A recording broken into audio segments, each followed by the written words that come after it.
everything is going according to universal will. And we can't see it from the rational and mental standpoint of our minds, which are calculative, based on logic and rationality, which are all very earthly things. It takes a deeper intuition and a deeper insight to be able to glean into what's called the unmanifested, which is the space from which all things germinate and are created. So if you think about the world, the universe, the galaxy, and your relationship with it, you live here. You've come here as this particular person, and you're living out a life which is, it's experienced infancy, probably adolescence at this point if you're listening to this.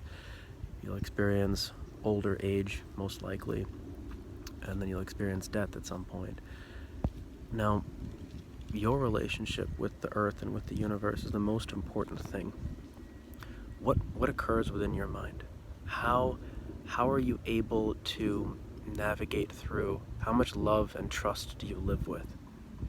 When you don't have the, now I'm not saying to completely abandon all caution and all rationality. Is to say to move beyond that, and then from a more heightened standpoint, then assess what's right, what's wrong, not out of incessant neurotic and existential fear.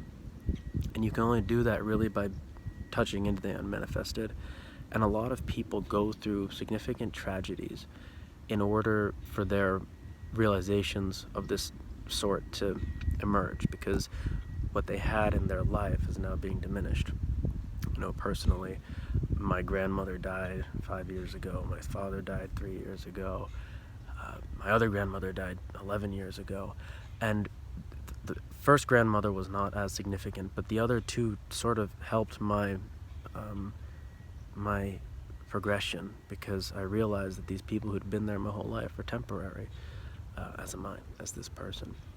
And that's helped me move beyond my conceptual identity of Jay and his fears, his desires, his this, his that.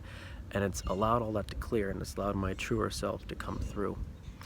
So, with respect to everything actually being okay, even in a war zone, so to say, again, at the ground level it's horrendous, but in the larger sense, beyond mortality, beyond birth and death, beyond good and bad, everything is occurring as per universal will. And if we can align ourselves with that, we tap ourselves into a great power that we can't, begin to understand or even touch by ourselves. It's what Jesus said. He said, I of my own self can do nothing. And then, the Father who operates through me, or something like that. But I of my own self can do nothing. But when aligned with a deeper power, deeper things can happen. And it requires a complete surrender to the universe. It doesn't mean surrendering to weaknesses and surrendering to various things. It means surrendering to the present moment, accepting what's occurring now, and then operating from a place of acceptance. And then working with the things that you want to push away, working with them so that they can dissolve, rather than you being oppositional to them. So, yeah, that's what I have to say for now. And there's just so many beautiful sights, and our minds, which are based on logic and also on fear or self-protection, they're always looking for problems. Always. Like, for example, if I said 15 things in this thing and one thing you disagreed with, and you didn't, you could think about it for a long time, and then you could make it an identity for me. Oh, Jay said this one thing, da-da-da-da. People's minds do this. They do it a lot in politics. They do it a lot in personal relationships. They do it a lot in everything, really. And the stunning and striking beauty is that, in reality, there's so much beauty, there's so much good that's in occurrence right now. So, I'll just show you this site. Beautiful lake, beautiful trees, there are birds chirping, literally.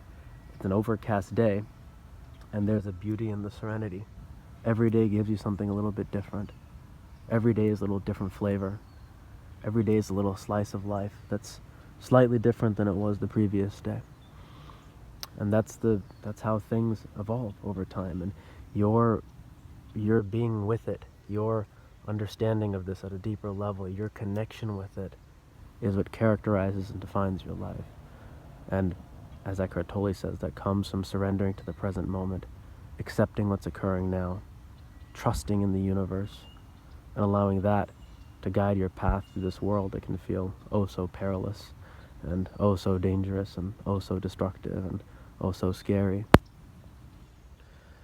So, I hope those thoughts are of some comfort, and I hope they can help you touch into deeper dimensions.